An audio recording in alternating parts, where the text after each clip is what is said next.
Welcome to my world. I'm your host, Kevin Rutherford. It is Thursday, January 16th.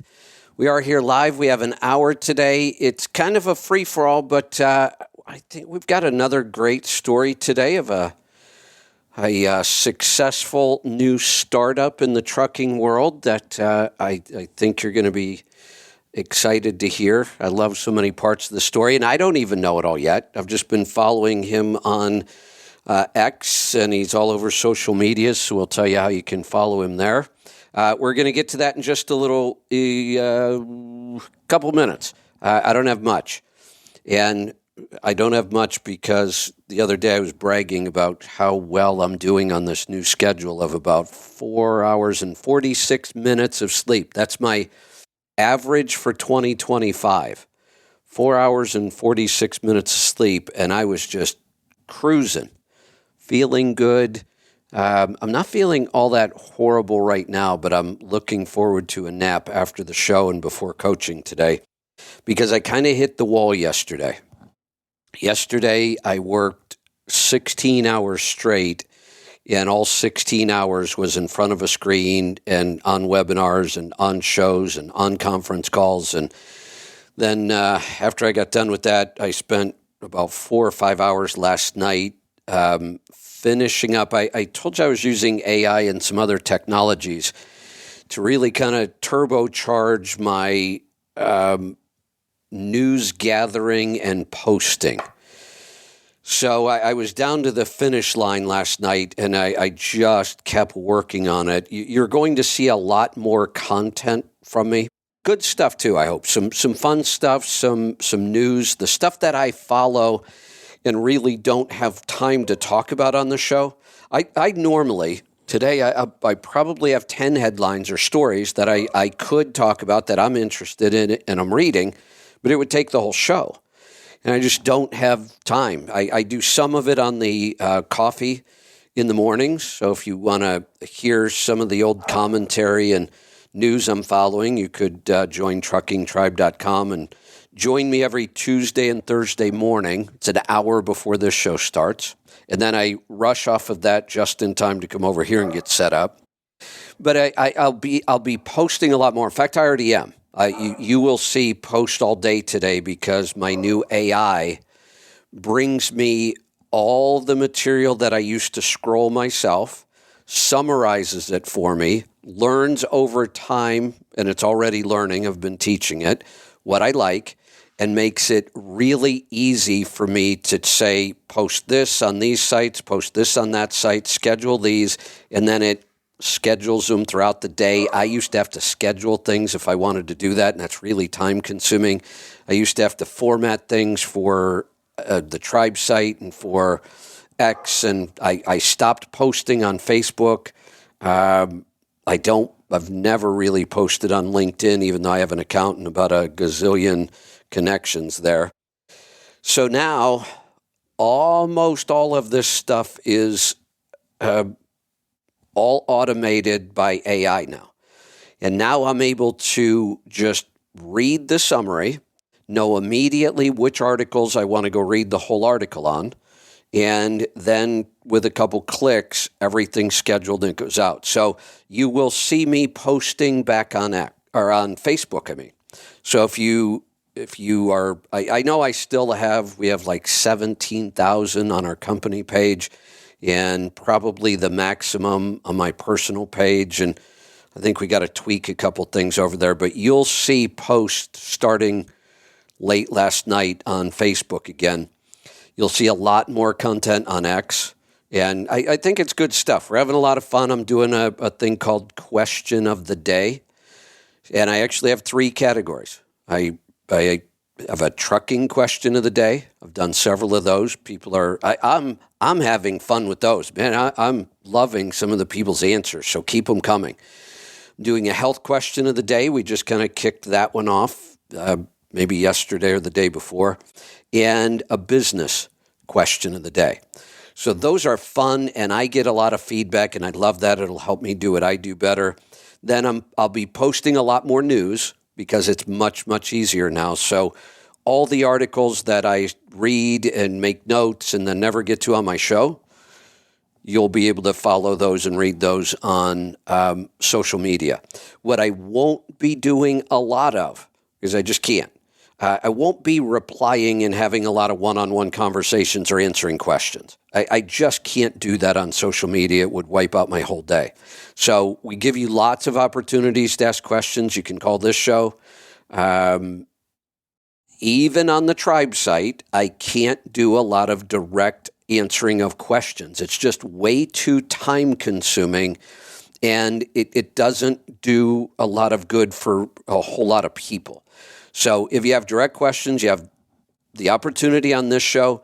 If you want to go deeper, you have the coaching calls. So I give plenty of opportunities to ask questions and interact with me all you want.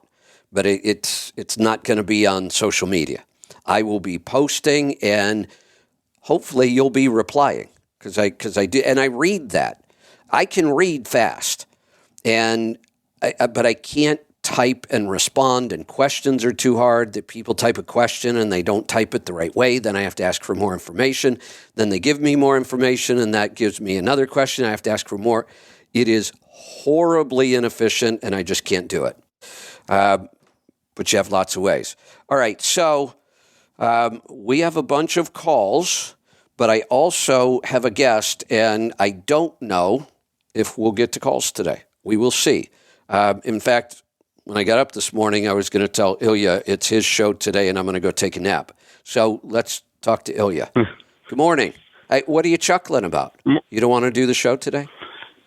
No, I was trying to figure out if it's still morning or not. I'm in Eastern time. I've been mixing it up all week. I've been like right along the border of Eastern and Central all week.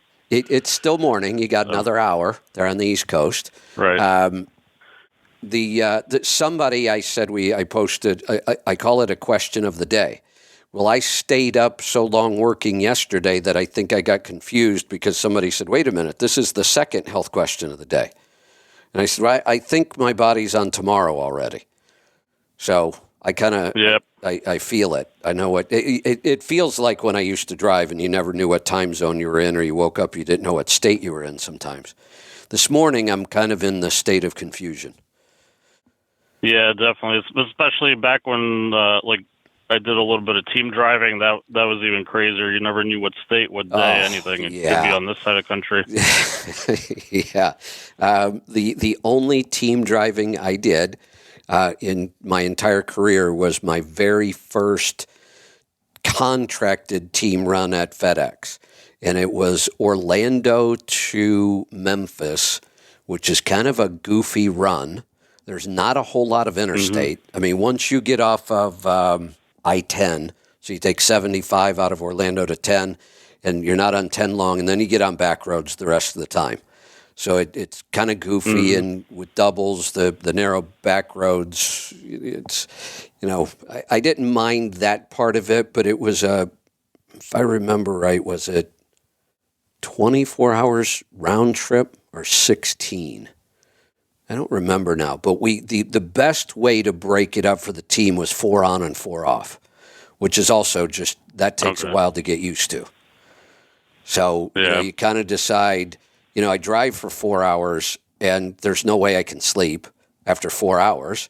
So you decide, what are you going to do with your 4 hours every day? I actually taught myself how to program during those 4 hours. And then you got to figure out when you're going to sleep. It was just that was a weird team run. Yeah, I don't know. I've learned to like some of those state routes in the South, especially in Texas. You could be on a 1-lane each way road, and the speed limit will be 75. You skip all the traffic. But they're long and flat and straight. That's not quite how it works in Mississippi. Yeah. Yeah. So it wasn't bad. I liked 2-lane. But the weird schedule, the doubles, the team, the 2-lane, all of it combined was not my favorite. Now, when I did have what I considered a really good team run, I never had a problem with drivers on that run, so I never did it once. And I had a team run from Orlando to L.A., and really you did one round a week, which was 4 days, and then you had a 3-day weekend. And drivers just absolutely loved that run. Yeah. It's not too bad. Yeah, you don't hit a lot of bad weather, and it's pretty flat, so there's not a lot of pulls, and they didn't even mind it when we ran the trucks fairly slow because it was still just a 4-day week. Yeah. The only thing today, I don't know how people do team driving today. The roads are so bad everywhere. I had the screws come out on like one of the doors of the cabinets inside the cab the other day. I was like, what? Well, we talk with Sarah about that a lot because Sarah's really into health, and it is a real issue. It's a health issue that we don't know how to solve. We can make it a little better for team drivers, but their sleep is so disrupted. It's hard to sleep in a team anyway, and when the roads are that bad, it's really hard, and it's a lot of disrupted sleep. So you and I could tell truck driver stories all day, I'll bet, but here's what I want you to do. I want you to go back to the beginning. What were you doing, and why did you decide to get into trucking, and then tell us your story from there up to now. And the reason, I'll let people know why I have you on. You just got your authority a year ago, right? You just celebrated your first anniversary. Yep, January 11th. January 11th, so very timely. And you have a very unique story about that first year. And it's because you did very unique things, and you still are. We hear all the complaints. The broker won't work with me. My authority's too new. I don't have an inspection. On and on and on about why that, they're struggling in that first year. So start us back at the beginning. I want to hear what you were doing and how you got into trucking, and then take us right up through to give us a lot of detail about this first year. And if you hear me snoring, just keep going. And it's not because it's going to be boring. It's because I think I'm really tired and I need a nap. Yep. Well, I listen to like a lot of business startup shows, tech shows, just all kinds of shows, like not really entertainment, but more where I could learn something. And a lot of them talk about like the difference of like people that operate businesses properly and that don't. And they say like the people that end up more successful, they usually like did something in their childhood where they either like started some kind of business or website or something like that. They figured out how to like monetize stuff and then how to make it work. And I thought about myself, and I didn't quite start businesses, but I realized a lot of the stuff I was doing like throughout growing up, it was in a way a business. Like at one point I had like me and my friends shoveling driveways. Eventually I like quote unquote hired other people to shovel driveways, and I would get a little bit of the money that they made because I got them those driveways kind of thing. So my first time at Costco, I'm going to jump in there. Go ahead. Because I like you, I study business. I read a lot of books. I don't listen to a lot of podcasts. I like to read. But there's so many entrepreneurs that have this same, it's almost like they had this drive from a very early age. I had a paper route when I was 9. And seriously, it was like a business. My biggest problem was collections. It was like a buck a week or something, whatever it was back then for a newspaper. And people were always behind. I had people that hadn't paid me in like a year. And I did the same thing, shovel driveways, bale hay, not really a business, but, working at an early age and focusing on that, and started painting cars when I was 16, opened a gym when I was 19. You listen to people like Mark Cuban and a lot of entrepreneurs, and they've had that drive since they were young. It's really common. Mm-hmm. My first time at Costco, I was mind blown at like the pricing for like the cases of candy and whatever. I ended up like selling that with friends and all kinds of stuff like that. Yeah. One time I had my parents' house got like pretty badly flooded when I was in college once, and they had to gut the whole first floor, and I stayed living upstairs on the second floor, and they went to live somewhere else. So I was in college. I was like, oh, I can have a party now. And at that time I worked in like the wedding wedding production industry with my friends, like DJing, all the lights, photography, all that Okay. kind of stuff. Yeah. So when I started doing these parties, my friend would just drop off a trailer in my driveway with like probably $100,000 worth of equipment, and the house would be basically a nightclub with all the lights and everything. Did you charge cover? Well, not in the beginning. Eventually, Yeah. that's when it kind of turned into almost a business where I was like, okay, I want to add like the CO2 where it's like the clouds and all that Yeah, stuff. right. Like I started adding like balloons, all that kinds of stuff. And I was like, okay, well, I don't want to put in my own money. So I was like, okay, let me charge a $5 cover. Then I had to put people at the door, all So that kind of stuff. Eventually, the party. We are going to tell stories today. I can feel it already because I have a parallel story to that.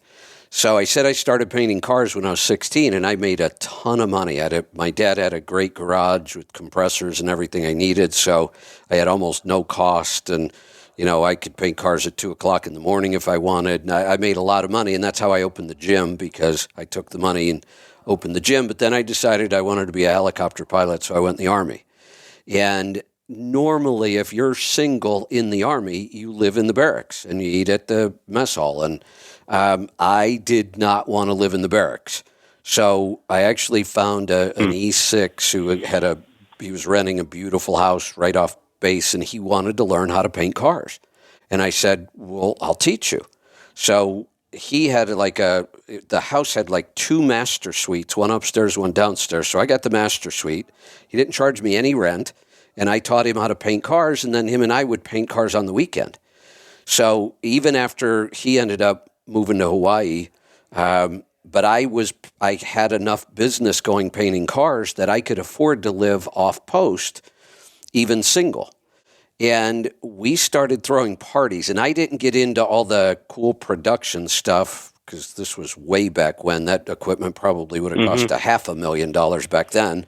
But what I did was I loved to cook, and I had a roommate who loved to cook. So 2 young guys who both loved to cook. So our parties were famous for all the food, and we built a kegerator. We had a giant kegerator in our living room.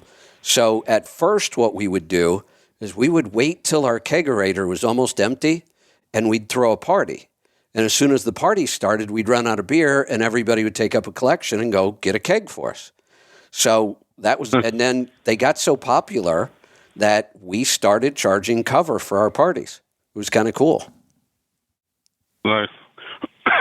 Yeah. It's almost the same path, and then mine actually got too big, and eventually I found this like hole in the wall bar nearby that no one ever wanted to go there. They had like 5 regulars, one of which lived upstairs, and I spoke to the owner, and he was basically happy with the customers, so he let me do anything I wanted in there. Nice. And I gave him like a drinking program with like the drink prices. I was like, here, go to this place, buy these drinks, sell them for this price. Because at that time I was in culinary school, so I knew all the pricing. Oh, yeah. There you go. The percentages and everything. I was like, here, get this keg, sell it for $1 a beer. I put my guy at the front door to collect the covers, and it was great. I did it probably at least every month or 2 for a while. And then I got busy. I got hired to open a restaurant company by this European company. So I opened up their brand here. That's where I kind of like got another experience of operating business. I opened up basically everything for them here. And it grew to 3 locations with a warehouse in New Jersey also. Nice. So we're going to get to the trucking part, but this brings up a topic that I've talked about in the past, and I piss off a lot of people, a lot of the old timers in the industry, like myself. I now consider myself an old timer, almost 40 years. But here is my experience across the board. There are very few exceptions to this. My most successful, and I'm not claiming that I helped anybody in business other than putting out the information that I put out. And here's why. I put out the same information to tens of thousands of people, and everybody has access to the information, and that's the only part I play in this. In whether, we had Ted Johnson on last week, and his success story is crazy. We talk about Matt's numbers all the time, people from the CMC. I don't take any credit for their business other than I put out good information that helps you run a business. It's up to you what you do with it. But here's what I find. It is the people who come from completely different backgrounds. They have no experience or background in trucking. They didn't come from a trucking family or a farm, but they came from a business. Maybe it was management, but many times it was entrepreneurial like you. And they do really well. And the people with lots of trucking experience, I don't get those same results most of the time. There are always exceptions to this, but there is a very, very clear pattern of this. Yeah, I agree. Sorry, would you mind holding on for like 2 minutes? Oh, sure, go ahead. Finally decided to finish loading my trailer here. No, go ahead, because I'm going to do a commercial. So we got to pay some bills. Okay. So go ahead, take as much time as you want. Don't rush. I will do a commercial. We have a lot of projects going on, and almost everything we do, we try to make it either very well priced or as good as you can get, which is free. Like all the hours we do on this show every day, we don't do commercials.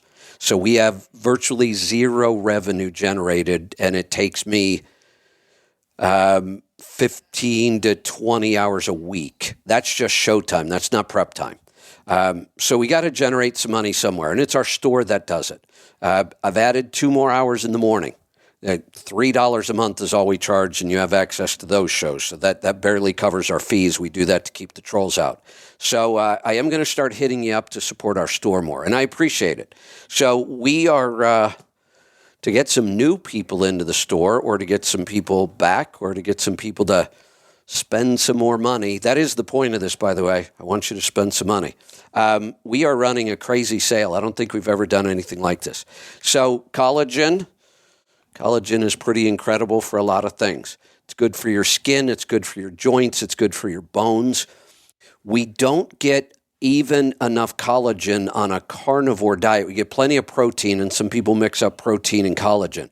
They're both made from amino acids, but they are a very different mix of amino acids. We get plenty of protein in a carnivore or keto diet, so I always say don't supplement protein.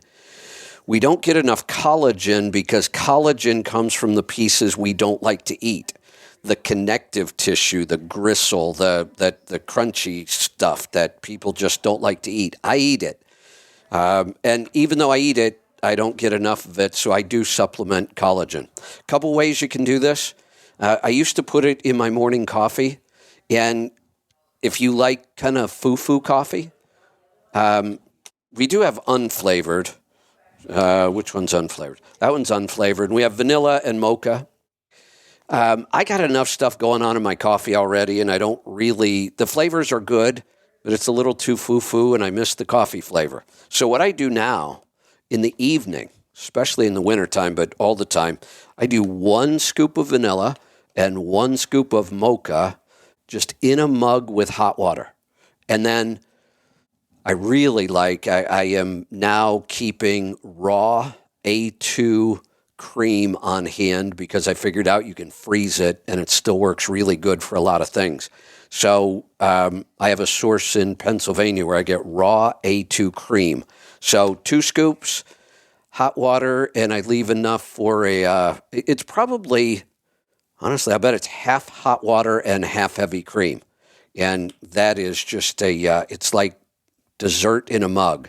This is flavored and sweet, but it is flavored with stevia, which is a completely natural sweetener. No real problems with stevia. So here's the sale. Let me make sure I got this right, because I better not screw this up, because I think this is a big one. It is a BOGO. Yeah, I didn't think we do that. If you buy one of these, you're going to get one free. I just said we needed to do this to generate revenue. I hope somebody did the math. So I'm not sure how we're making any money on this. Lisa might have strong-armed our vendor. They probably gave us a deal just for the sale.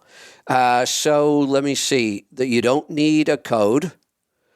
Wait a minute. Maybe I have this right because it's wrong. It says just add both products. Oh, yeah. Put 2 bags in Does this include?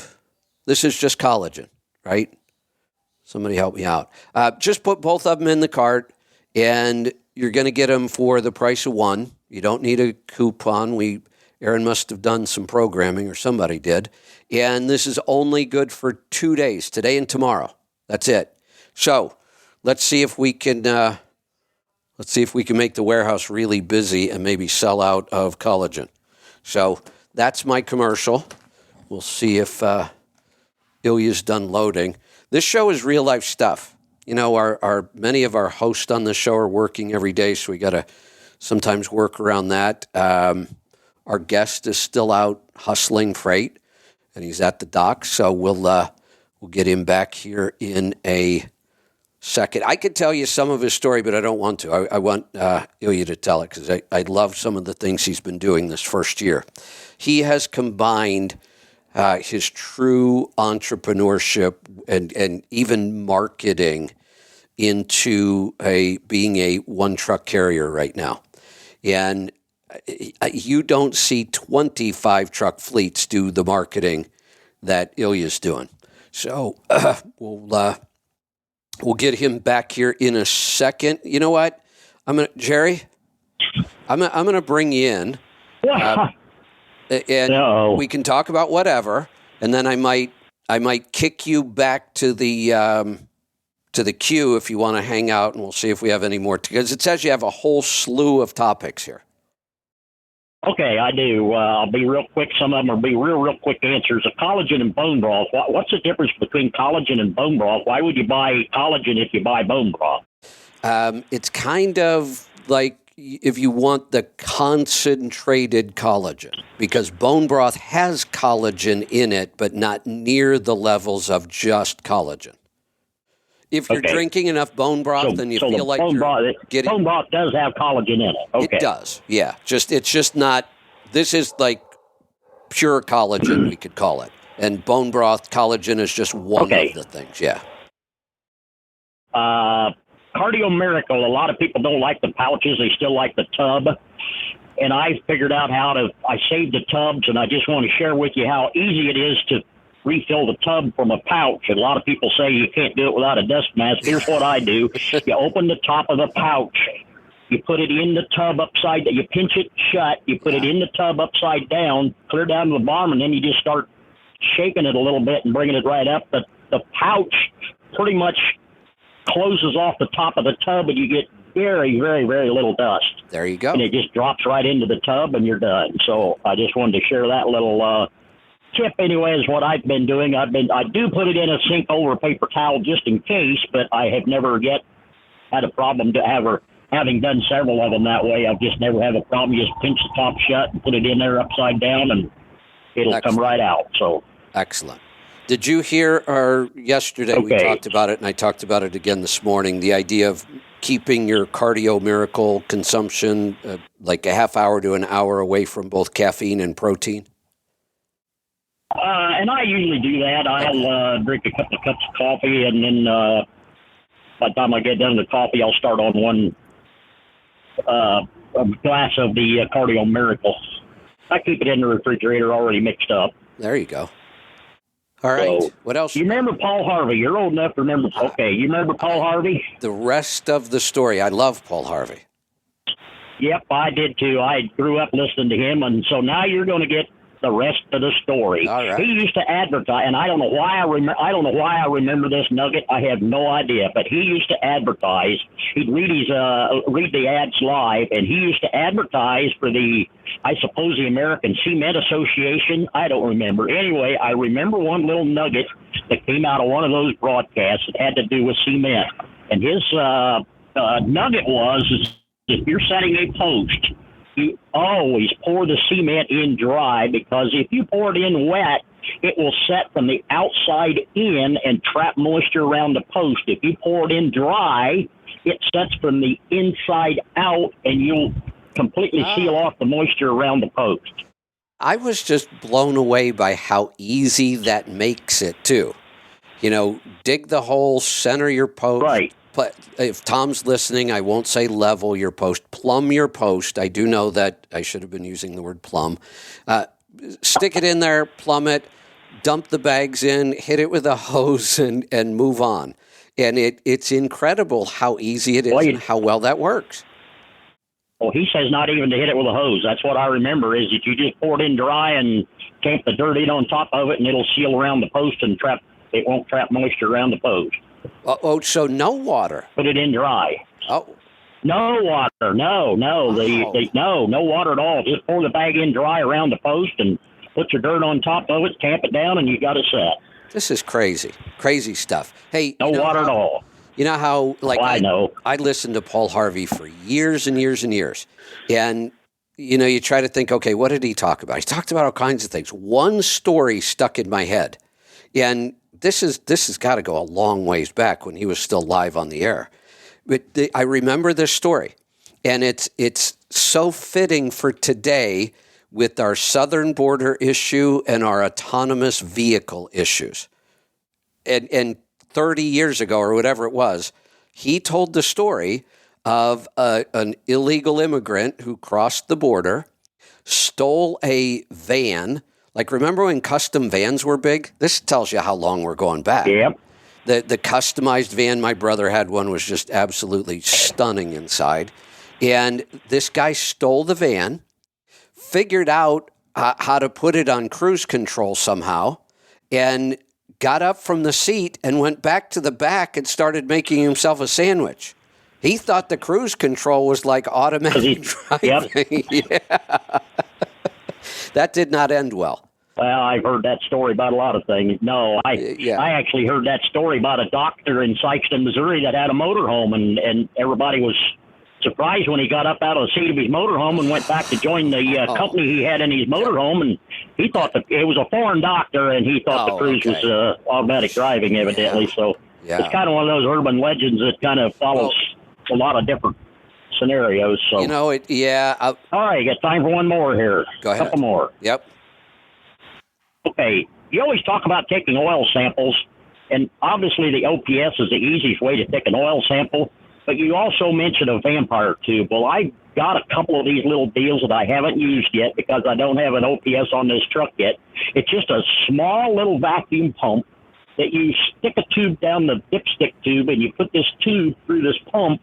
You screw the oil sample bottle right into the pump, and the suction of the pump will suck the oil out of it and put it right in the bottle. And when you get done, you release the vacuum, and you've got your oil sample bottle full. Hell, for $50, and for $50 you can buy a little pump and 25 feet of hose and take your oil sample tubes without sticking the tube down in the bottom of the dipstick and putting your finger over it. That's a great idea, and it's kind of interesting because I was just at the farm store the other day, or I was buying stuff for the homestead on Amazon. I forget where it was.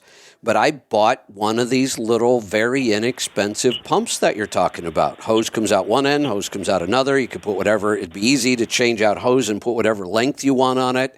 And I have it for just, I don't know, if I have to siphon diesel fuel or whatever. Yeah, but I didn't think about using it for an oil sample. That's a great idea. Well, this isn't even one of the, it doesn't even pump it. It just strictly sucks it. It vacuums it through the, it creates a vacuum in your sample bottle, and then that sucks it up through the tube, and then the oil sample goes right in there, and then you just take the hose off, throw it away. The pump stays completely clean. It's not cross-contaminated or anything. You take the, kind of hard to explain. I could maybe take a picture of it. Of course, typical of me, I looked at them online, and typical of me, I didn't buy just one. I had to buy two, just because I didn't know which one I'd like best, so I just bought two of them. So it's probably about 100 feet of hose. So sometimes I buy 5 of them. Anyway. Yeah, I know. Yeah, it's just good kind idea, of a running family joke. Why in the hell would Dad buy one of anything when he can buy two? Exactly. Right. Another real quick one that's kind of funny, and then we'll see how much more time we got. I was, well, I won't call her the favorite. I won't even call her a lady. That woman on X that is so adamantly opposed to paid parking. I follow her just for interest anyway. And the other day she posted a post on there about, she asked Grok what do drivers think about paid parking? And it went on to a fairly benign description of how people don't like to pay for something they used to get for free, and somehow we find it necessary sometimes anyway. Well, anyway, what's funny about that was, not that post isn't funny, but what was funny about it in my feed directly below her post about that was a post from Truck Parking Club announcing a whole bunch more spots. I have a... Couldn't have timed that better to get a try. I'd love that. I have a meeting with Truck Parking Club tomorrow. I love those guys. The CEO, the founder. Just a great guy. Reed, who's their marketing guy now. Lombard's working with them. What a great company. What a great... And, huge risk for him. I mean, that's an entrepreneur. This is a very expensive venture to get started. He's growing it like crazy. And it's something new. That's always really risky. You can't look to see what anybody else is doing and what worked and what didn't work. You are figuring things out on the fly, and he's doing a hell of a job. So we want to partner with him, and that's what the meeting's about. Well, I just... Like most of I just thought that was funny for those two things show up one right after another. Yeah, it is. Like most of our partnerships, we don't do commercials. We don't really have sponsors. People don't just pay us for us to talk about them. We come up with really creative ways to partner together when it's something I want more people in the industry to know about. So, we'll probably work out a separate package for our tribe members that, with either discounts or more benefits or something, and then we'll get creative in some other ways, and we'll see what we come up with. I had good company. I have at least two that are really on me, or sometimes I just aggravate them because when they post about paid parking, I just have a standard comment, and then I don't ever reply anymore. But they tend to lose their mind. And whenever anybody criticizes paid parking, my response is, if you want better parking, be willing to pay for it. That's a really simple fact. Exactly. If you want better parking, be willing to pay for it. And there will be plenty of free parking left. Just like people pay outrageous amounts of money for bottled water. And a lot of people say, why would I do that? There's a faucet over there. I'll drink some. Good. I love free market because you get choices like this. But they are just so pissed off that somebody would actually charge them for to be able to park their truck somewhere convenient. It just infuriates them. So I just have to poke them in the eye once in a while and say, if you want better parking, just be willing to pay for it. And I thought of that yesterday about, I guess I've thought a lot about that, and it's kind of the difference between a Republican and Democrat going to Disneyland. I use that example a lot of times is that, a Democrat would walk in there to Disneyland and my God, they charge way too much. They've got to be making an absolute fortune. And a Republican will walk into Disneyland and say, my God, think of what their insurance costs in a year and what the hell they got for payroll. How can they get by only charging this much? I know. I get it. Hey, Jerry, I got to run. I didn't see how much time we've already blown through today. Ilya, are you back? Yes, sir. All right. Let's get started on, let's pick it up in trucking. How did you get into trucking, and what were you doing at first? That was at sort of the end of my work in restaurants. I didn't have a CDL at the time, and I was looking for any kind of work. Eventually a trucking ad would pop up, and I would send it to my friend who had a CDL. And eventually I was like, hey, I could do that. That job actually sounds kind of good. So I went to Prime, got a CDL. Luckily, I got a pretty good trainer. Went to every downtown in America with him. What year was this? And then I worked 2019 in the summer. Okay. So you're pretty new to the industry in general. Yep. Got it. Okay. So I worked at Prime for a while. I did their lease program, not lease purchase, just lease, just because I had some business operation experience prior. So I wasn't going into completely blind, Right. And I did not too bad there. I worked at Walmart, Martin Transport for a while out of a warehouse in Tennessee. I worked for a company called Atomic Transport, where it was hauling trash from Nashville to the landfill 4 times a day, which was interesting. Okay. It doesn't sound like that great of a job, but I got it was good experience because it was very overweight. It was like 120, 130,000 pounds. Wow. Yeah. Half of it was off-road. Up the mountain was a grade and everything, like mud and everything. So as rough as it was, the pay was good. They treated us well, and the job was interesting. There you go. I watch a lot of true crime, and I read a lot more true crime than I watch. But my guess is that at some point you had a dead body in there. It happens a lot. I keep saying that. I'm like, because there was no security. There was a sign at the entrance that said no tires, and there were literally truckloads of tires dumped in there. Yeah. I'm like who knows what's in here? Yeah, people dispose of dead bodies in dumpsters a lot. Yeah, dumpsters. I mean, even in the trucks, I'm like, some of these drivers are strange. I don't know what they're doing. Exactly. So. Yeah. All right. So. Yeah, but Go ahead. Yeah, just keep going with the story. But I was going to say that company actually, I guess because of the work itself, they had to try extra hard to teach their drivers well. So while working there, I took notes on all the extra little steps that they did to treat the drivers well.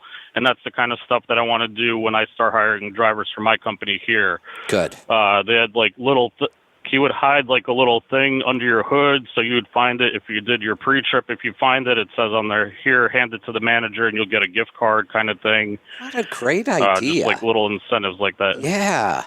How creative.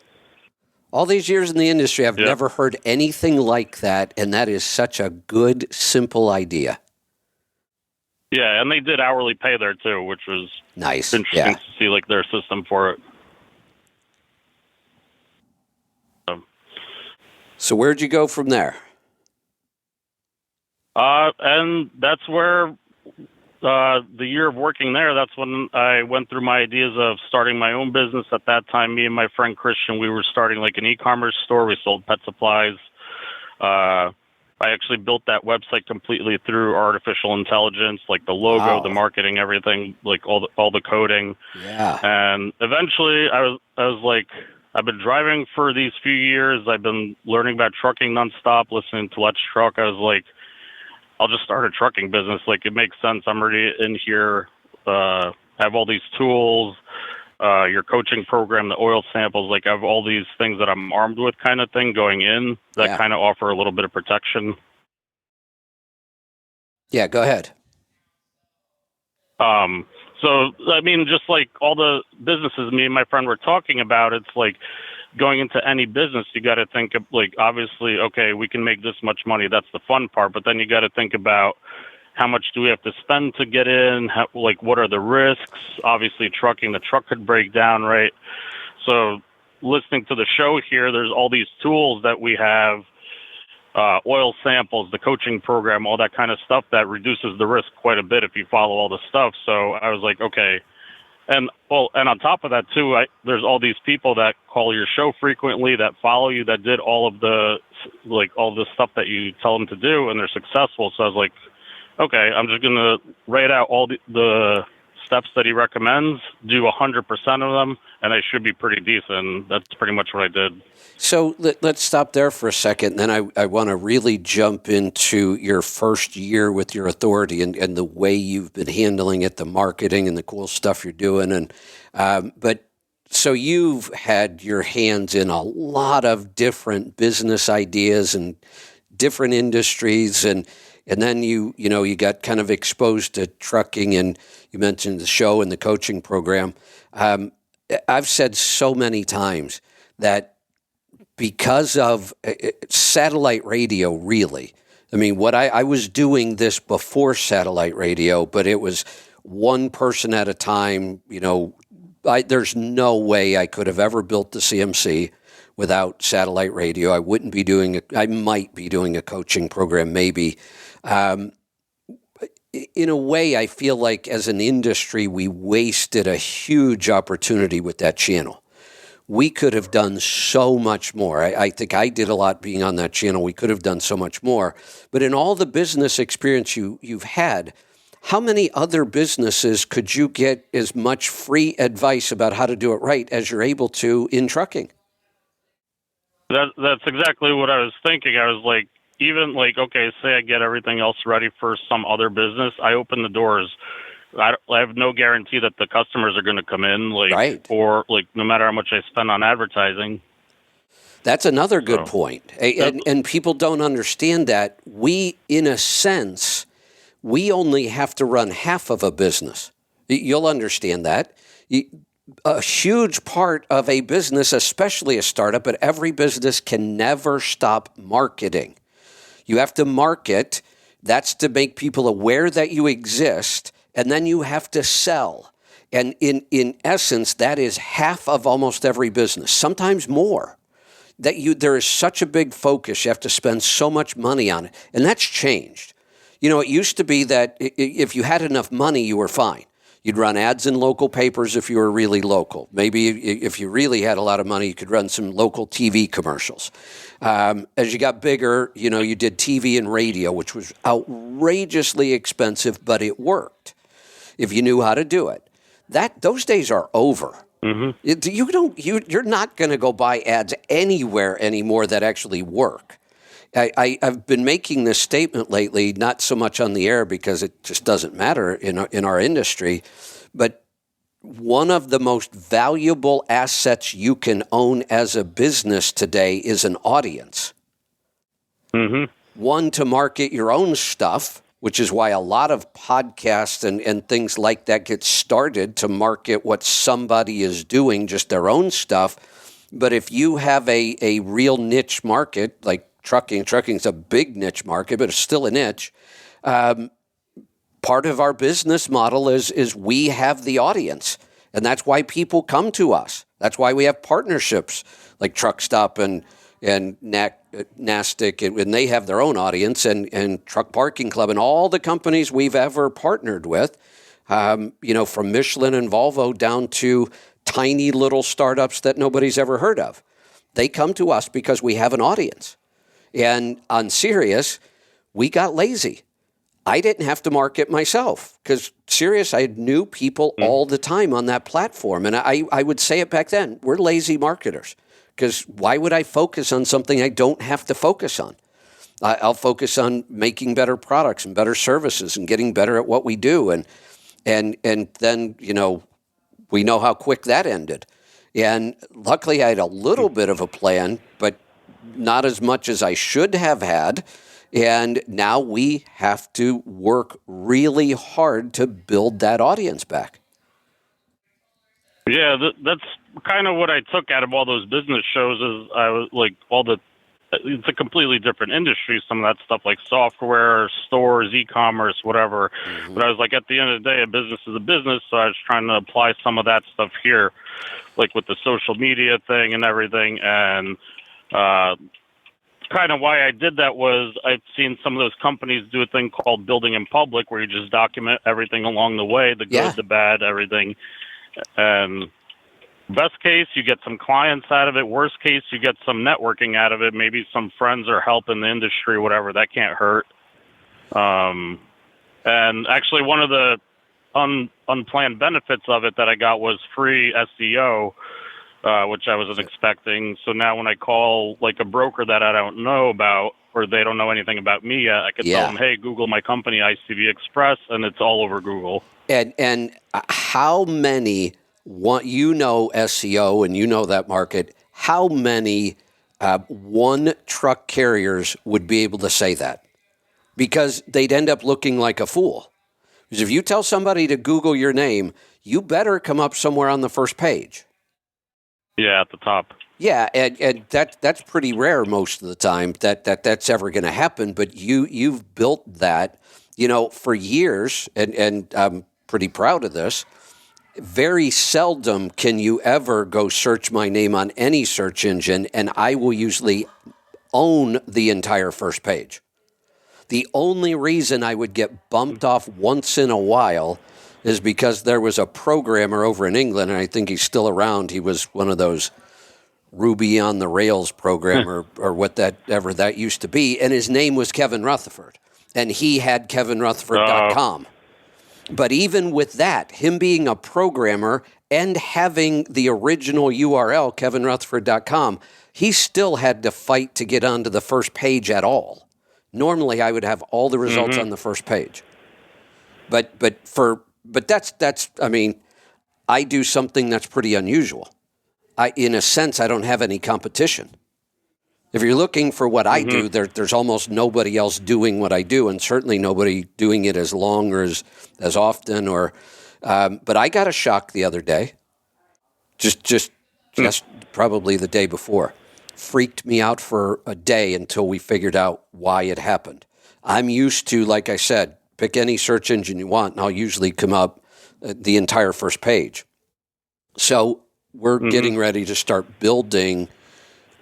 The Audio Road Network is what we're on right now. The show is Trucking Business and Beyond, but we named it the Audio Road Network for a reason. I want this to become the Trucking Information Network. It's what Sirius should have done with their channel, and they didn't. So we're going to build it. So I'm working on that project now, and one of my lists on my goal setting was find the top 10 podcasts in trucking, listen to them, learn them, see if I really like them, and then invite them to be a part of our network. So when I did a search, and I use AI for my searches now, I almost never use search engines. So I asked Grok, give me the top 10 trucking podcasts. You know why I was so shocked? Why? I didn't make the list at all. Ooh. Yeah. And I thought, how is that even possible? If nothing else, most podcasts are an hour a week. Some are an hour a month. Even a show like What the Truck, Dooner's show, which is a great show, he does. Grok said the average is less than 3 hours a week. It was like 2 hours and 46 minutes a week. I do more than 2 hours and 46 minutes most days. So I thought just by sheer volume alone. And you stream it there too. Yeah, if I'm not any good, I should have made the list. How could this even be possible? And I started thinking, I'm being suppressed. Somebody's, I'm being shadow banned, which doesn't even make any sense because that would be almost impossible to do. But I couldn't come up with any other reason. You know what it was? I was freaked out for a whole day. I was yelling at everybody. We got to figure this out. We got to fix this. How is this even possible? It's because of our own app. The search engines are going to look at our app as a podcast for listens and all of that. They only look at like Apple Podcast and Spreaker and Pandora and all of the podcast platforms. Well, our show's on there, but 90+% of our listens go through our own app. We're never going to make those lists. Which is kind of a challenge. Yeah, that makes sense. Yeah. We're not going to change that because we love having our own app, and there's a reason we did it. But I was just shocked, and I was going off. So let's get down to your very unusual marketing in your first year. First off, I want to make sure we get to this. Tell everybody how to find you so they can follow you. Anywhere on social media, my name is Millennial Trucker. That's without the E for trucker. And then my company is ICV Express, also on all social media, or you could go to icvexpress.com. Nice. Your own website and everything. And you are very visible on all the social media platforms. It should be easy to find.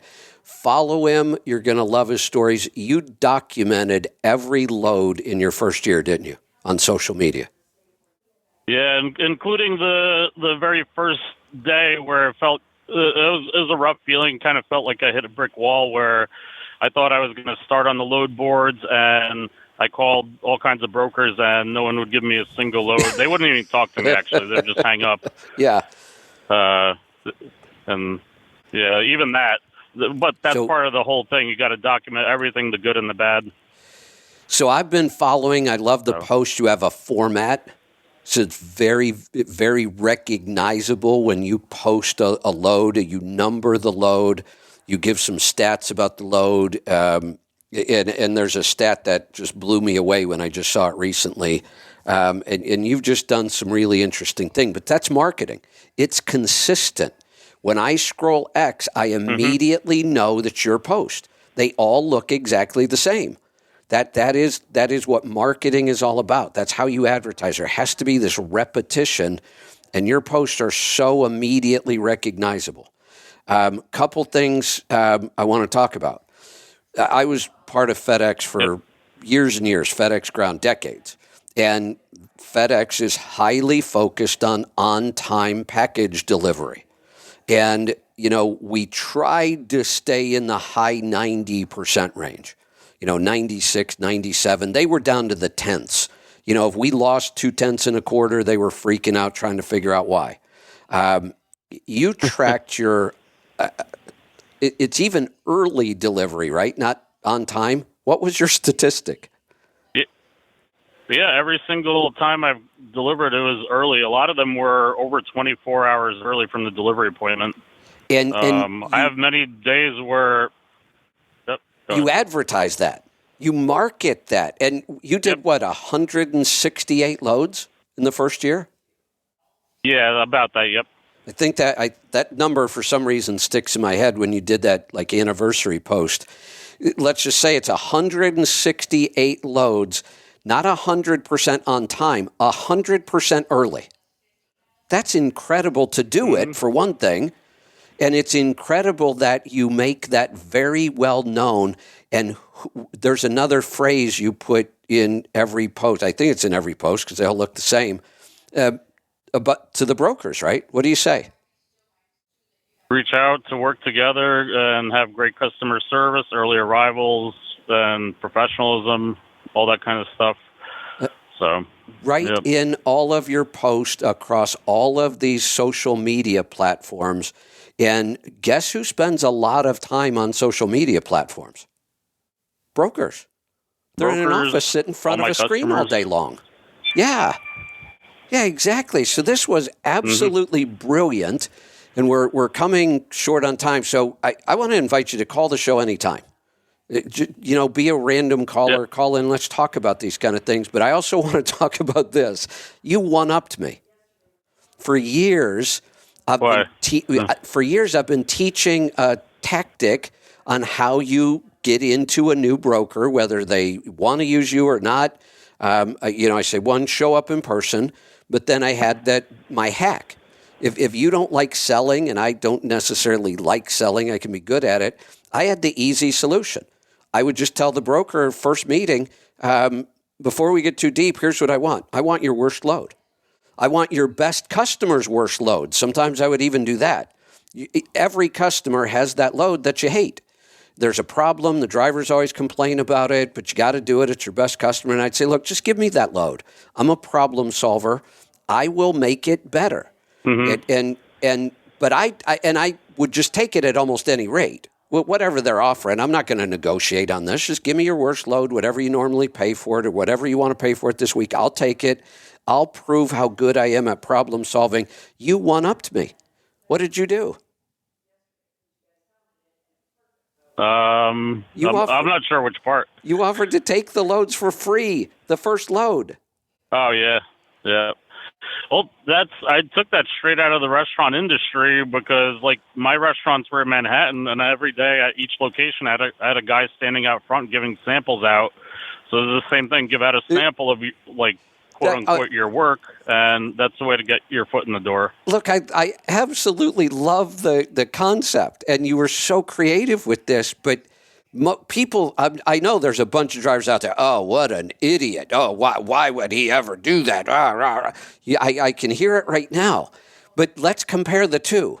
What did it cost you a day to give out free samples? Next to nothing, right? You've already got all your food costs. Yep. You're already preparing those things. You got all kinds of food waste at the end of a day in a restaurant anyway. So in a sense, you could almost do that for no cost.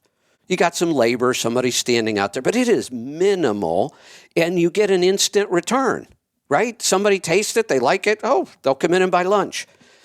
You're giving away thousands of dollars worth of service with that offer, but it's working for you. I love that. Yeah, because I don't want to use a different broker every day. I have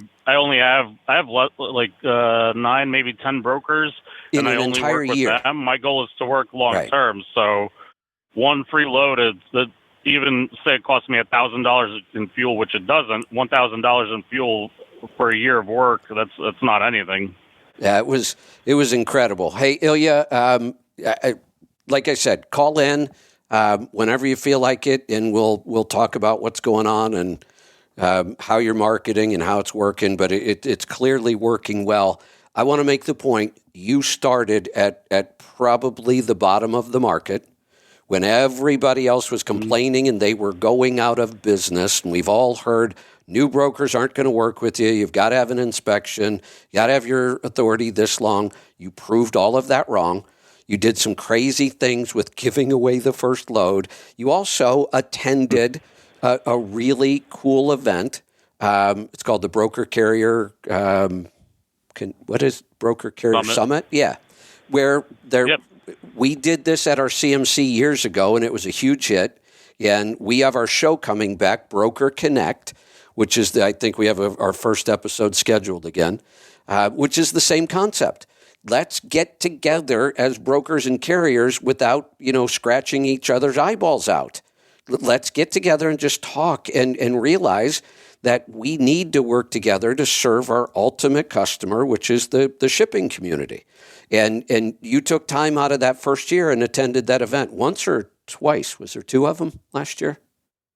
Twice. Honestly, today, if anyone's going into trucking, like from the start, like you got to have that as part of your business plan, like, because that's the way to get around the broker authority requirement that like them meeting you in person there. They'll make the exception for you. Yeah, Trey just, I don't know if I have time to become a part of that event. Trey reached out to me and wanted to talk about it. We'll see. I'd like to if I can fit it into my schedule because I love the whole concept, and they are doing a great job with that event. So, Ilya, thanks for coming on. Great story. I love it. Keep calling in and updating us on what's going on. Yep. Thank you for having me on. Yep. Talk to you soon. All right. I'm almost on time today. We'll bring in the Beckett's for Rolling Toe. Good morning, guys. One. Just one? So far. Mike is, like I say, mostly retired. He's taking his time getting to the office to get on this thing. So he'll be here in a few minutes. He's semi-retired? Yeah, semi. Well, every month I send him someplace to do a seminar. Oh, good. He seems to like that, so we keep doing that. Well, but other than that, this is his 1 hour of work a week. Got it. We can use that phrase in our industry, and it makes sense. We semi-retire here. Semi. And yeah. You know why he likes doing the seminars? Yeah, because people listen to him. He's really good at it. Yeah, he can talk and talk and talk. And he's entertaining. I just saw one of our executives, Russell, run through the office, and that tells me that Mike must be here. We'll hang out a little bit and all right. So I can say good morning to him. If he's I have in addition to the conversation you were just having about getting with brokers, we have the same issue in alignment. And Mike, when he was starting out, what he would do is basically combine the two things you described there. He would say, "Give me your worst truck." Good. And I'll align that one. And also, don't pay me until you know that it's driving right. Great minds think alike. So once it's done, I get to fix all the rest of it. Yeah. Yes, exactly. So Mike, now that you're here, and that's what we were talking about, here's a crazy example of this. I just had Ilya on my show. Ilya just celebrated his first year anniversary with his own authority as a carrier. Cool. Well, the really cool thing, and you should go follow him. If you're on any social media platform, look up Millennial Trucker. There's no E at the end of trucker. You'll find it because he's really visible. And he documented every load that he did. Like, this is load number 37. I picked it up here. I delivered here. And he kept this same format of every post, so you immediately recognize him. It almost looks like an ad. And it was an ad. Mm-hmm. And he would document his not on-time delivery rate, his early delivery rate. And Okay. in every ad, it would invite the brokers to reach out to him if they wanted to work together with a really good, conscientious carrier. So it was an ad, and people would follow it. He got through the entire first year, every load documented, 168 loads in a year, 100% early delivery. Ooh, Yeah. That's conscientious. That is incredible in this industry to be able to do that. And he documented it all. Now, here's something else he did. Just like your strategy of give me your worst truck and don't pay me, you combined them. My strategy for years, I've told people, if you want to work with a new broker and really build a relationship, and this is how I did it, I would sit down and say, give me your best customer's worst load. Because you always want to take care of your best customer, and all of them have that one bad load that they do over and over, and everybody hates it, and they have all kinds of reasons why they hate it, and they're legitimate reasons, but it is what it is, and somebody's got to move that freight. And I would say, give me that load. Now, I wouldn't try to negotiate a better price. I would just take it at what they were going to pay me for it, and it worked. right. So Ilya doesn't have a background in trucking. He's been an entrepreneur his whole life when you hear his story, but he recently came out of the restaurant industry in, I think he said Manhattan, somewhere in New York. And That's a tough business. so one of his strategies was he had a guy standing out front giving out free samples of food. Great strategy. But I said, look, I get it. That was almost free for you to do that. You've already bought the food. You've made this stuff. You have waste in the industry. You're going to throw some of this away at the end of the night anyway. So your samples are almost free. You pay somebody a little bit of labor, and you get immediate results. They either don't like it and they keep going, or they like it and they buy lunch. Well, he took it to the extreme. He offered brokers, I'll pull your first load free. That's a big one. Holy cow. Yep. He has Working for huge free. expenses in time and fuel and all the other things in that load, but it's working. He shows for him. up early. Yeah, it's working for him.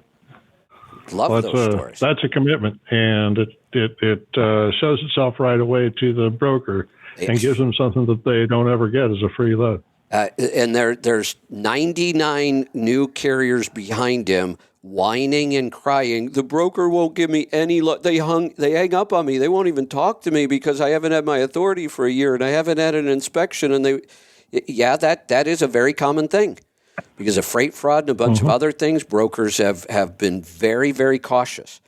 New authority, we're not working with you. And one of the ways they try to figure out whether you're really new or not is, have you had an inspection? But not that many trucks get inspected. You could go 5 years with one truck and never get inspected. It's not that unusual.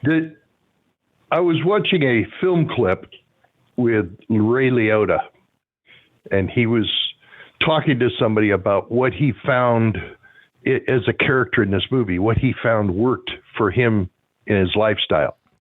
And he says, I learned one lesson from this old guy. One lesson only. That's all I had to worry about. And as long as I kept that in mind, everything worked. The one lesson is, what's in it for me? Yeah.